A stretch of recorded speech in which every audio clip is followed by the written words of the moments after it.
Namaste, Namaskaram, Vanakkam, Namo Namaha, Jai Ganesha. Please visit our website at classicalyoga.org, and there is a donate button if you'd like to help us out. G.O.D. to down D.O.G. An acronym. Grand Old Delusion. To date, no one has ever proved that a one male creator being noun exists. This is the typical definition of the Anglo-Saxon word God, which didn't appear on the scene till about 1500 years ago, which is an interesting conversation starter. Prior to 1500 years ago, quote-unquote God didn't exist. So what does one say? Now some say that the Anglo-Saxon God came from gut, which means good, and there are some that say that it was influenced by the Sanskrit hutam. Hutam was the smoke rising from the Agnihotra, which was conducted by the Hotaram, the Hotars. So hutam, some say, became hut or gut, which became good, which became God. So if God is good, one would simply say, then goodness bless you. Or if God is love, one would simply say love bless you. But the Anglo-Saxon word God is by definition referring to a one male as opposed to goddess, creator being. And lest anyone say that God is not a gender-based deity, then one would have no problem saying, Our Mother who art in heaven, thy queendom come. Or simply referring to it. May it bless us. It's not a coincidence that in Catholicism, all the priests are male, fathers. Now, of course, the Christians created their religion from the existing Jewish religion. There was apparently a Jewish rabbi named Yeshua who was killed some 2,000 years ago. And after his death, his name and his religion was changed to Jewish the Christ or Christian. So to the Jews, the modern Jews, will simply write G.D. as they do not want to pronounce the word God. And is it not interesting that in psychology, G.D. stands for grandiose delusion, Grand Old Delusion? Of course, the Jews would also use the word Hashem and the words Adonai, Elohim, and write out Yahweh. But this Anglo-Saxon, now English word God has become very popular among especially the monotheistic religions, though, again, Orthodox Jews would say Yahweh or Elohim or Hashem or Adonai, and the other monotheistic religion, Islam, would use Allah. And it is, of course, Christians that use God and God Jesus. However, the three monotheistic religions will often use the word God, which obviously creates a confusion. Which God? Is it Yahweh? Is it Allah? Is it God Jesus? What becomes more confusing, and when non-monotheists, like Hindus, for example, use the word God, this really confuses the issue.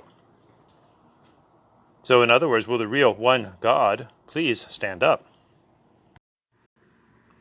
In life, would it not be illogical and confusing if every man had the same name, if every woman had the same name?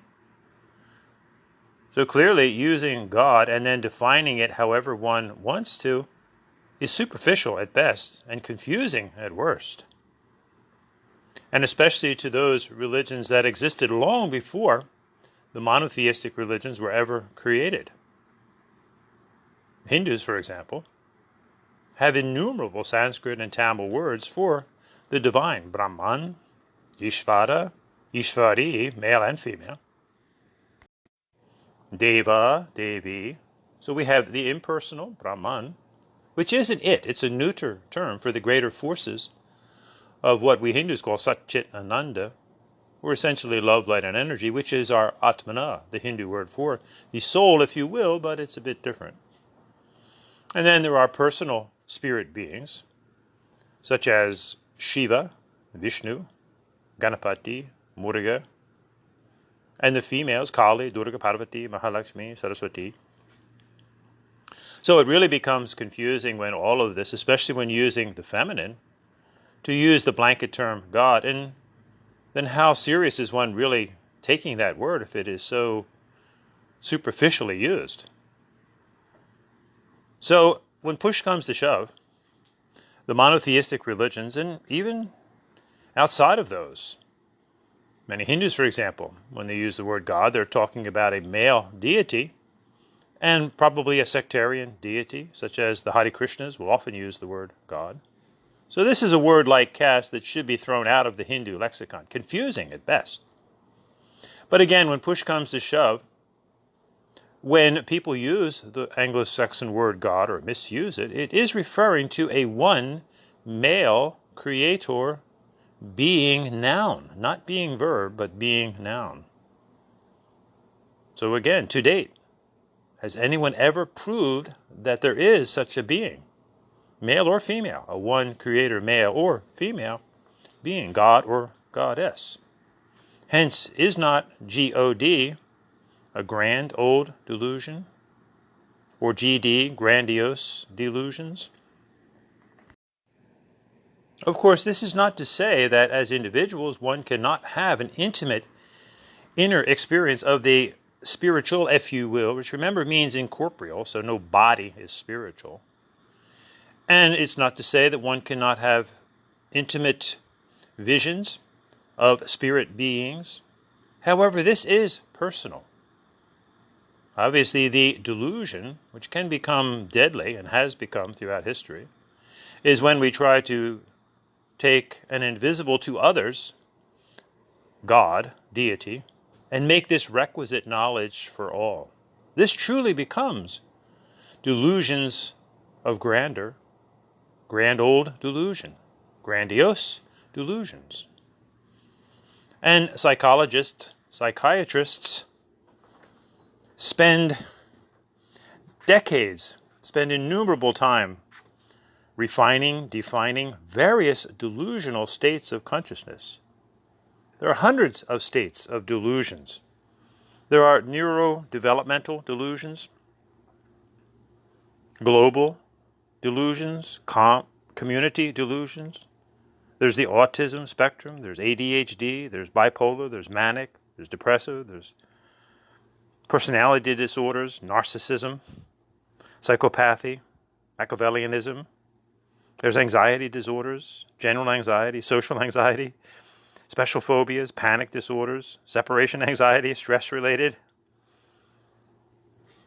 bulimia, anorexia, dissociative psychological disorders, sleep disorders, various impulsive disorders, kleptomania, and on and on and on. Do we as humans start to see a problem here? Like a hamster on a wheel, we just keep going around and around on the same wheel of this complex mind that can produce beautiful imaginations and dreams, which we then create, or hallucinations and horrific dreams, mental disorders. Obviously, we're all individuals trying to get through this existence with our fellow human beings. And since we are the only person that we truly know, and this is why no one really understands you or me, because there's never been another you. So we can take our life with a grain of salt and certainly with a strong touch of humor and realize that in our many experiences in life, we do get an overinflated sense of self. We need, obviously, self-esteem, one of important aspects of being human, Maslow's hierarchy of human needs. We need to feel safe, which we Hindus call dharma. We need to take care of our body, mind, and emotions and our physiological needs, food, clothing, and shelter. Hindus call this artha. We need to develop a positive sense of self-esteem, which Hindus call kama, and then ultimately a self-actualization, following our bliss, having some inner realizations. Hindus would refer to this as self-realization in English, or moksha, freedom. Of course, at times, our mind can take control of our being, and we truly suffer from delusions of grandeur, grandiose delusions. This is something to ponder. Often classically, one will think they are the king or the queen of England, but what happens if one is the king of England or the queen of England? Our human mind is a very intricate, delicate, and beautiful and sometimes horrific thing. We often say that the mind can be our best friend or our worst enemy. Great tool, but it is simply a tool. Now in the West, the word soul is coming from the Greek psyche, which means the mind. This is why as Hindus we have to be very cautious in using this word, because our word for the inner essence is not the mind. It's the atmana. Thank goodness. So again, like a hamster on the wheel of the mind going round and round, yes, we need to explore this wheel. And this is what psychiatrists, that's where the word comes from psyche. So they are truly soulful. But remember, soul is connected with the mind itself. So as we go round and round in the mind, exploring it, wonderful. But, for example, if our body is sick, needs repair, is it the body that we use to repair the body? Even though it has an intelligence of its own, no, we step aside and use the mind to figure out what's going on with the body. Same with the emotions. This is where the psychiatrists, the psychologists come into view, using their minds to help others with their minds and emotional states. But how do we then heal the mind itself? Maybe we have to literally go out of our mind. In a good way, of course. Obviously, we humans can concoct all manner of lifestyles that truly drive us out of our mind into various states of insanity, craziness. We've all been there to one degree or another. And this is why alcohol is obviously a very popular drink, because temporarily we go out of our everyday mind. Then the next morning we obviously have to come back to it, and generally with a severe headache.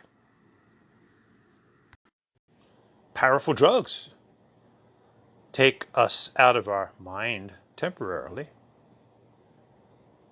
So think for a moment, if something's going on here, if we are out of our mind, what is out of our mind? This is where Hindus define this inner essence as the Atmana. It's not the mind. So we are literally, in a positive way, going out of our mind. This is the true contemplative state. The English word contemplation is the appropriate word here. Remember that meditation simply means to concentrate, and we can concentrate on anything, good or bad. But contemplation, go within, kon, the temple within, contemplation. In the Hindu Yoga Dharma, we call this area Raja Yoga. As literally we understand the inner essence of this Atmana that is not the mind, not the emotions, not the body. It's temporarily inhabiting a body, mind, and emotions, but thank goodness it is not the mind, body, and emotions, and therefore can truly be objective. So could the Grand Old Delusion, the Grand Old Daddy, be the very mind itself?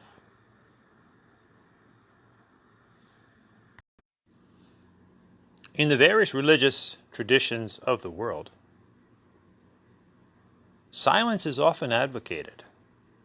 Monks, nuns, lay people often take vows, however temporary, of silence. In the Hindu yoga dharma, this is what we call the Muni, the silent sage, the stereotypical silent yogis that go off into the forest and live alone as hermits, as renunciates, taking vows of silence. Could it be then that in this silence, and we all know we need that, just look at the need for sleep every night, to go into the absolute no-thingness of deep sleep, where we all go in order to be refreshed and be able to move through the day. Taking a vow of silence can help pull awareness away from an over attachment to the body, mind, and emotions, and simply observe. And this is obviously an inherent need within society. Look, today, in America especially, and around the world, as people become more immersed in materialism, there is this inner pull, this desperate need to, quote-unquote, meditate. It's very popular today to have classes in mindfulness, but one asks the question, mindful of what? Mindfulness, of course, comes from the Vipassana meditation of Buddhism, which comes from Hinduism. Extrapolating out mindfulness from its important religious context is actually self-defeating. So too, taking yoga out of its Hindu religious context is not only self-defeating, but very dishonest. For example, the Hatha Yoga, the proper term for the various postures or asanas, which is seen now around the world under the guise of simply the word yoga, is really all about the Hindu dharma, Hinduism, the Hindu religion.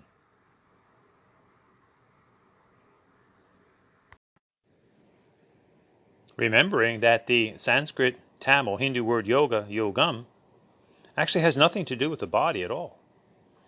It simply and profoundly means to yoke to one's soul and soul source, if you will, but accurately, yuj, Atman Brahman Cha, to yoke, Y-O-K-E, yuj, to one's Atmana, that which is not the mind, body or emotions, which is Satchitananda, love, light, and energy, if you will, Jyoti Shakti Ananda Shanti, and then become immersed in a greater source of this Satchit Ananda, which Hindus call Brahman, the neuter term for the greater forces of love and light and energy, if you will, Jyoti Shakti Ananda Shanti. This is the lifestyle of the Hindu Dharma. And remember, Hindu is the first word by implication, the original homeland, or an original homeland, the valley of the Indus, Hindus.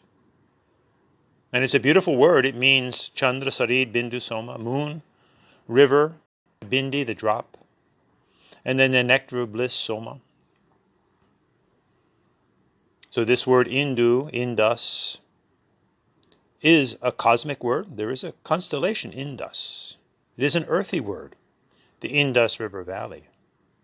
It is the people themselves, the Hindus. Hindu Samudra Idayarti Vayu Bhir, from the Rig Veda.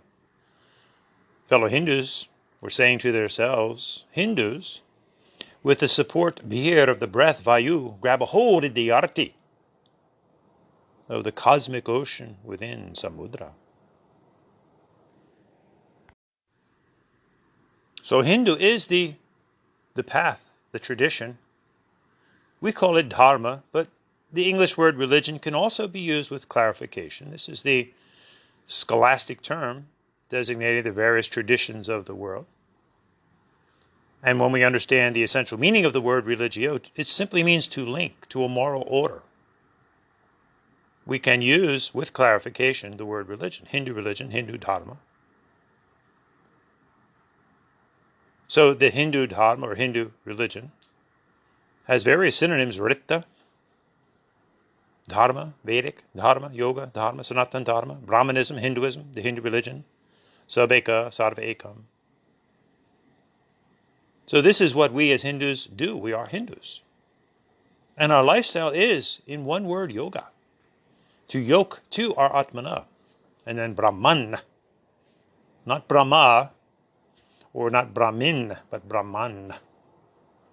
Not a creator deity. We don't look to a one creator deity, either male or female. On this issue, the Hindu rishis simply said Ka. Who knows? So the lifestyle of Hindu Dharma, Hinduism, the Hindu religion, is yoga. And all of it. And in succession, we do karma yoga, Hindu ethics, and selfless service, seva.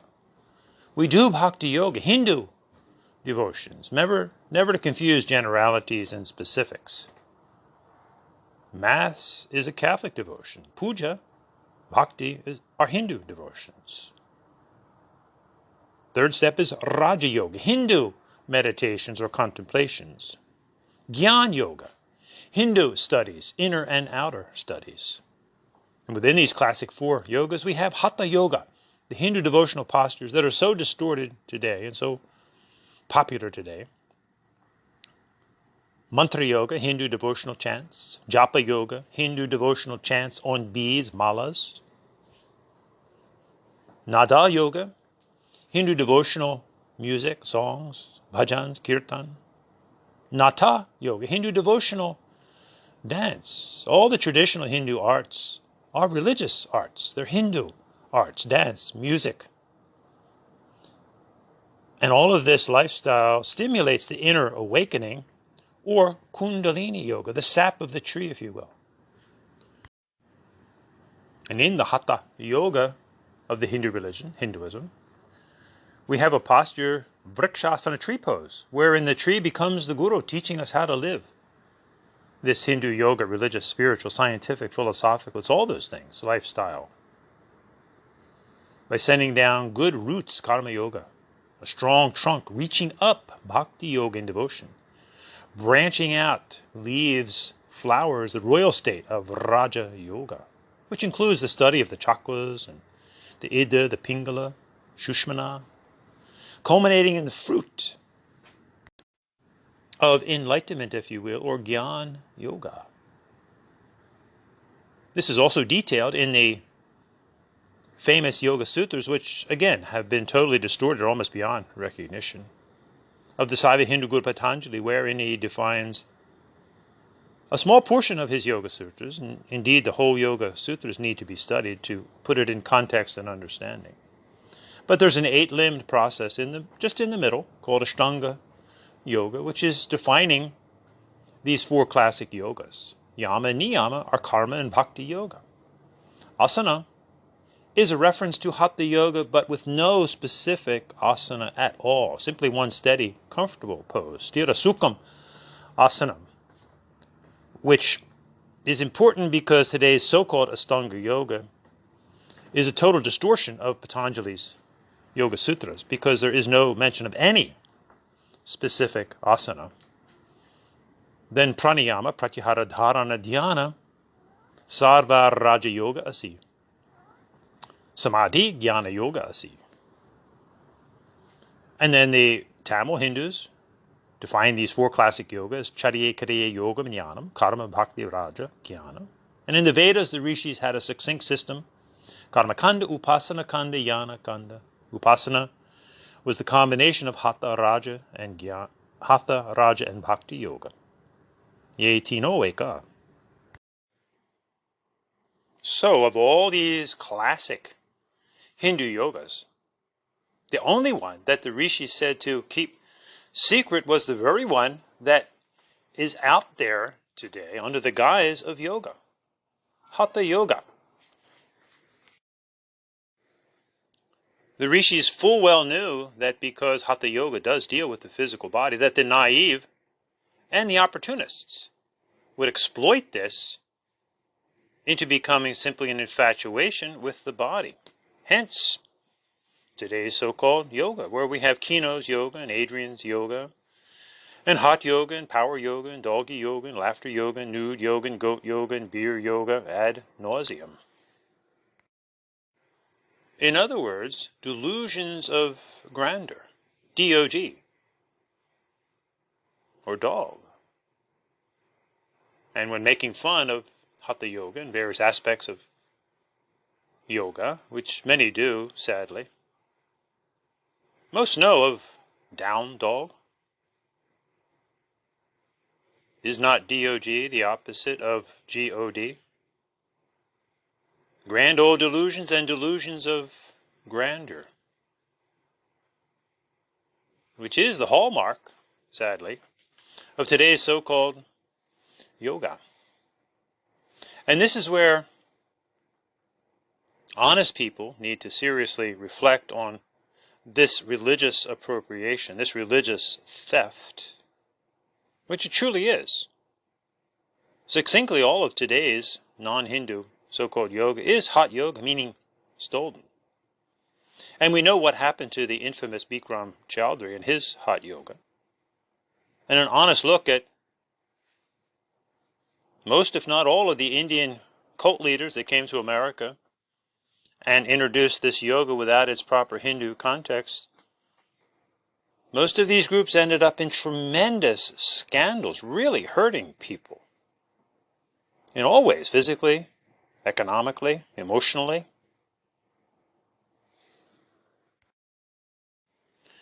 So these grand old delusions, these delusions of grandeur, they have devastating consequences. Way past time for the general public, and especially Hindus, to wake up and really mean what they say when they repeat the sloka, asato ma sat gamaya, lead me from untruth to truth. Tamaso ma jyotir gamaya, humbly admitting our ignorance as we move to an ever more enlightened state.